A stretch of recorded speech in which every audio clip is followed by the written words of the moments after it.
दोस्तों, दूरदर्शन भारत का सबसे ज्यादा पॉपुलर टीवी चैनल रहा है। इस चैनल ने हमें टीवी देखना सिखाया और जितने भी 90s के लोग होंगे वो दूरदर्शन से बहुत ज्यादा अवेयर होंगे।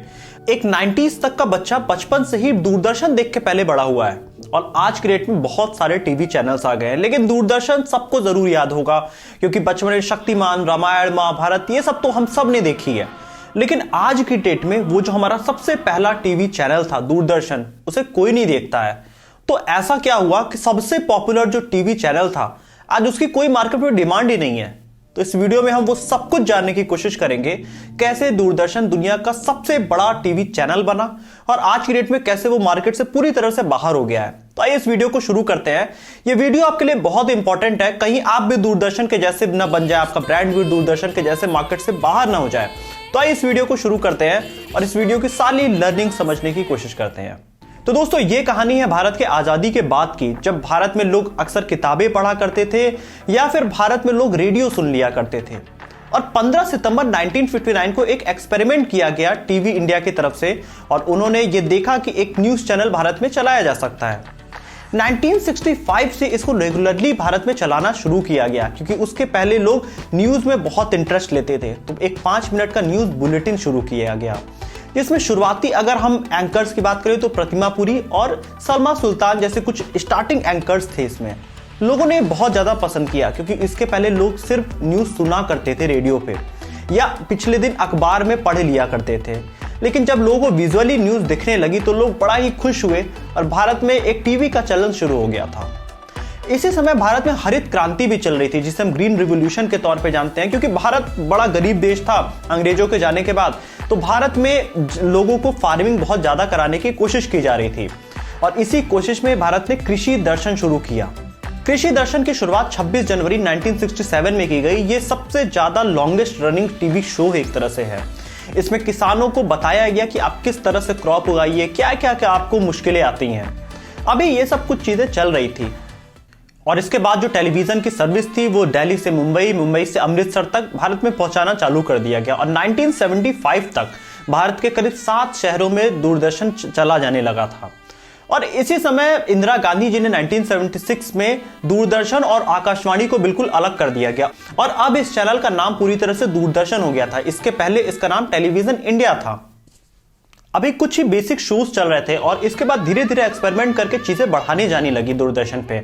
1982 में इंदिरा गांधी जी का जो इंडिपेंडेंस डे पे स्पीच था वो भी लाइव टेलीकास्ट किया गया।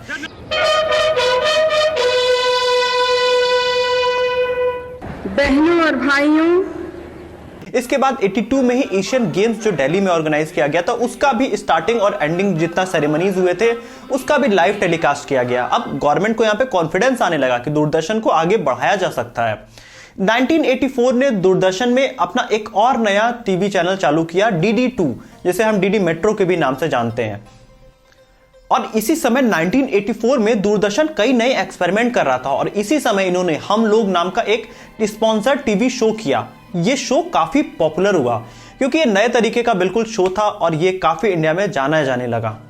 इसके बाद दूरदर्शन ने कभी पीछे मुड़ के नहीं देखा और कई सारे नए शोज आने चालू हो गए थे, जैसे कि ये जो है जिंदगी, बुनियाद, मालगुडी डेज, श्रीकांत, भारत एक खोज, मिर्जा गालिब। और इसके बाद दोस्तों कुछ एक ऐसे भी टीवी शोज थे जिसने दूरदर्शन को एक नई उड़ान दे दी, जैसे कि रामायण, महाभारत और चाणक्य जैसे सीरियल जब आए तो इसने दूरदर्शन के लिए एक बड़ी ऑडियंस उठा के ले आए। तन से मन से धन से, तन मन धन जीवन से हम करे राष्ट्र आराधन। क्योंकि इसके पहले जब भारत में लोग रामायण और महाभारत सिर्फ किताबों में पढ़ा करते थे और इमेजिन किया करते थे, लेकिन भारत में पहली बार कोई ऐसा था जिसने ये विजुअली सामने लाने की कोशिश की और दूरदर्शन से लोग एकदम जुड़ते गए। समय यह हो गया कि जब दूरदर्शन पे रामायण या महाभारत चलता था तो लोग गांव में एक साथ 200-400 की संख्या में एक जगह टीवी लगता था और लोग बैठ के देखा करते थे। इतनी बड़ी डिमांड दूरदर्शन की होती जा रही थी, दूरदर्शन की पॉपुलैरिटी बढ़ रही थी। लेकिन अचानक से 1992 में लिबरलाइजेशन होता है। इसका मतलब यह था कि अब और नए प्राइवेट प्लेयर आ सकते हैं, बाहर से भी और सारे प्राइवेट प्लेयर्स आके अपना टीवी चैनल शुरू कर सकते हैं। लेकिन अभी तक दूरदर्शन की बिल्कुल मोनोपोली थी और सब लोग सिर्फ दूरदर्शन ही देखा करते थे। दोस्तों यहां पे जी टीवी सबसे पहला एक इनका कंपटीटर आता है मार्केट में, और दूरदर्शन को अब एक कंपटीशन मिलना शुरू हो जाता है जी टीवी से। जी टीवी ने यहाँ पे कुछ फैमिली शोज और कुछ ड्रामा टाइप के सीरियल्स बनाने चालू किए। दूरदर्शन यहाँ पे अपनी सबसे बेस्ट टाइम पे था और यहाँ पे इन्होंने कुछ नए शोज ले आए, जैसे कि चंद्रकांता हुआ, अलिफ लैला हुआ, और ये प्राइम टाइम शोज में इन्होंने रात के समय में लाया।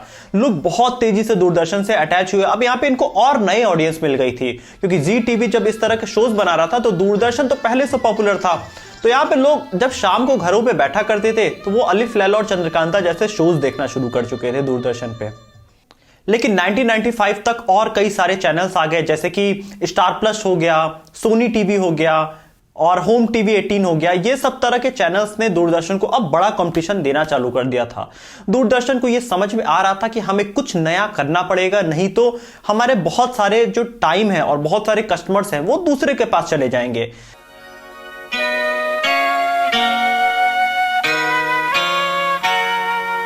दूरदर्शन ने यहाँ पे भारत का मूड समझा और उन्होंने ये एनालाइज किया कि अगर घर में जो बच्चे हैं वो जो चैनल चाहेंगे वही चलेगा। यहाँ पे दूरदर्शन ने कुछ नए एक्सपेरिमेंट किए और कुछ इस टाइप के शोज लेके आए जो बच्चों को बहुत ज्यादा अट्रैक्ट कर सकें।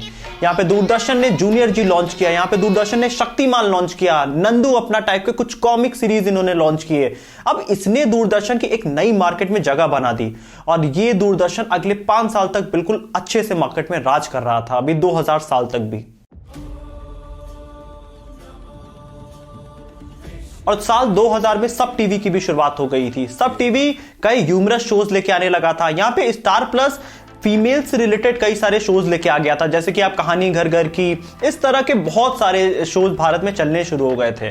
दूरदर्शन ने यहाँ पे मार्केट से बाहर नहीं हुआ और ये भी उस कंपटीशन का पार्ट बना, क्योंकि ये मार्केट को उस समय तक समझ रहा था।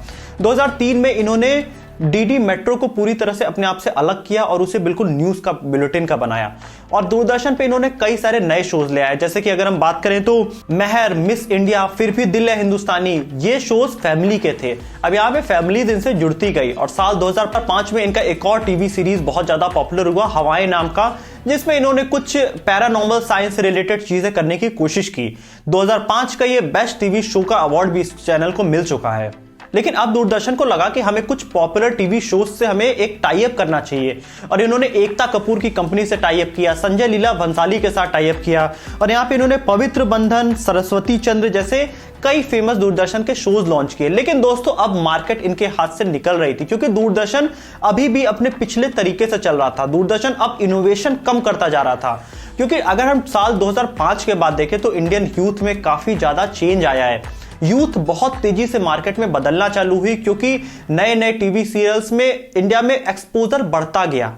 साल 2010 के बाद दूरदर्शन के जो टीवी सीरीज थे वो अब लोगों को बोरिंग लगने लगे थे, क्योंकि दूरदर्शन समय के साथ इनोवेट नहीं कर रहा था। इनके कंटेंट में पहले तो बहुत दम था, लेकिन उसके साथ आपको इनोवेशन भी चाहिए, आपको नए एक्सपोजर भी चाहिए, ताकि वो जो ऑडियंस, जो बच्चे थे जो शक्तिमान देखा करते थे, अब वो बड़े हो चुके हैं, तो उस हिसाब से आपको भी चेंज होना चाहिए। लेकिन दूरदर्शन ने ये चेंजेस किया नहीं और इनका चैनल अब बहुत तेजी से मार्केट से नीचे जाने लगा था और नए नए चैनल्स की मार्केट में बहुत तेजी से स्पीड बढ़ती जा रही थी आने की।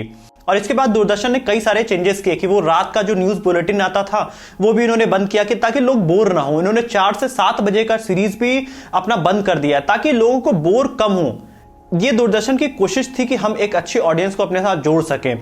यहाँ पे दूरदर्शन दोपहर के कई सारे शोज बना रहा था, जैसे अमृता, अनुदामिनी, ऐसी प्रेम कहानी, छुपाऊं कैसे लागा चुनरी में दाग, और इस तरह के कई सारे शोज आ रहे थे। और यहाँ पे इन्होंने कुछ खाने के भी शोज स्टार्ट किए, जैसे कि शेफ की रसोई, संजीव कपूर को इन्होंने लेके आया।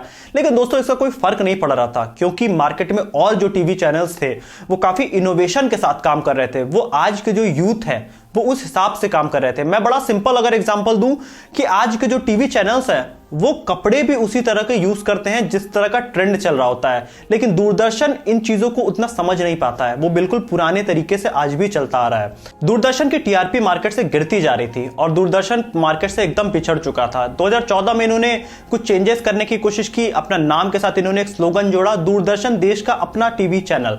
अब ये सब करने से दोस्तों कुछ होगा नहीं, क्योंकि आप इनोवेशन नहीं कर रहे हैं। अब 2017 आते आते इन्होंने अपने सारे शोज बंद कर दिए और अब दूरदर्शन सिर्फ अपने पुराने रिपीटेड टेलीकास्ट चला रहा था। लेकिन दोस्तों साल 2020 में कुछ ऐसा हुआ कि दूरदर्शन की बिल्कुल व्यूअरशिप एकदम तेजी से बढ़ गई।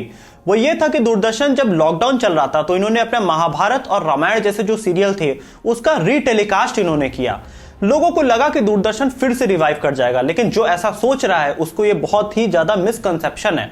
मैं बता दूं कि ये वही लोग देख रहे थे जो पहले एक बार दूरदर्शन पे ये सारे शोज देख चुके हैं, तो आपको एक कुछ यादें माइंड में रहती हैं, आप खाली बैठे थे तो आप वो शो फिर से एक बार देख लेंगे। लेकिन इससे दूरदर्शन के रिवाइवल से कोई भी रिश्ता नहीं है, क्योंकि दूरदर्शन इनोवेशन छोड़ चुका है।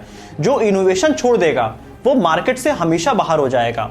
दोस्तों यहाँ पे कुछ बड़े रीजंस हैं जिसकी वजह से दूरदर्शन मार्केट से बाहर होता गया, इसको हमें थोड़ा सा क्लोजली समझना पड़ेगा। तो दोस्तों बेसिकली दूरदर्शन कैसे मार्केट से बाहर हुआ ये समझने के लिए हमें कुछ मेजर रीजन समझने होंगे। सबसे पहले तो किसी भी टीवी चैनल को चलने के लिए कुछ एडवर्टीजमेंट की जरूरत होती है, क्योंकि एडवर्टीजमेंट में ही पैसे मिलते हैं चैनल को, जिससे वो चला करता है और अपने नए नए शोज मार्केट में लेके आया करता है। तो यहाँ पे दूरदर्शन के पास कोई अच्छे अब एडवर्टीजमेंट आ नहीं रहे हैं, क्योंकि आज की डेट में अगर हम देखें तो करीब 55% लोग ओटीटी प्लेटफॉर्म्स पे मूव कर चुके हैं, जैसे कि नेटफ्लिक्स हो गया, डिज्नी हॉटस्टार हो गया, प्राइम वीडियोस हो गए, इस तरह की चीजों पे लोग मूव कर चुके हैं। और 40% की करीब ऐसी पॉपुलेशन है जो कि टीवी वगैरह देखा करती है। इसका रीजन इसलिए है क्योंकि ओटीटी पे अगर कोई कंपनी अपने एडवर्टीजमेंट चलाती है तो बहुत इजीली वो मेजर कर सकती है कि क्या क्या एनालिटिक्स आ रहा है, और टीवी पे वो चीजें मेजर नहीं हो सकती है। कितने लोगों ने उस एडवर्टीजमेंट पे क्लिक किया ये ओटीटी पे पता करना इजी है, लेकिन टीवी पे वो पता करना मुश्किल है। और आने वाले दिनों में आप देखेंगे टीवी की व्यूअरशिप मार्केट से खत्म हो जाएगी। आप देख रहे हैं कि बहुत सारे जो टीवी चैनल्स थे वो पूरी तरह से अपने आप को ओटीटी प्लेटफॉर्म पे शिफ्ट करते जा रहे हैं। सोनी ने भी अपना सोनी लाइव स्टार्ट कर दिया। ये रीजन था कि वो एडवर्टीजमेंट उस हिसाब से चेंज कर सकें। लेकिन दूरदर्शन को क्या आपने देखा कुछ ऐसा एक्सपेरिमेंट करते हुए? कभी नहीं। इसके पीछे भी और कुछ मेजर रीजन है, थोड़ा सा और डीप डाउन करने की कोशिश करते हैं। दूरदर्शन को एक साल के लिए चलाने का खर्चा करीब 2000 करोड़ रुपए का आता है, जिसमें 68% गवर्नमेंट देती है। तो यहां पे गवर्नमेंट रेगुलेट करती है इन चैनल्स को। दूरदर्शन को यह भी अधिकार नहीं है कि वो अपना कौन सा टीवी चैनल या कौन सा शो चला सके। ये 1970s से गवर्नमेंट कंट्रोल करती आ रही है और आज तक गवर्नमेंट्स इसको कंट्रोल कर रही हैं। और जहां भी दोस्तों गवर्नमेंट का इन्वॉल्वमेंट ज्यादा बढ़ता है वो पीएसयू मार्केट से बाहर हो जाती है। जैसा कि हमने बीएसएनएल के वीडियो में बात किया, गवर्नमेंट के इन्वॉल्वमेंट की वजह से बीएसएनएल मार्केट से बाहर हो गई। और यहां पे भी अगर हम देखें कि अगर दूरदर्शन को बिल्कुल फ्रीडम होती तो दूरदर्शन और नए टीवी सीरीज अपने लॉन्च करता। यहां पे बिजनेस मॉडल में ही गलती है, क्योंकि जो मनी एलोकेशन हो रहा है वो गवर्नमेंट की तरफ से आ रहा है, तो जो पैसा देगा वो तो उस पर रूल करेगा ही। यहां पे दूरदर्शन को पूरी तरह से सेल्फ डिपेंडेंट होना चाहिए, भले वो गवर्नमेंट की एंटिटी हो, लेकिन उसको पूरी तरह से इंडिपेंडेंटली रेगुलेट होना चाहिए था।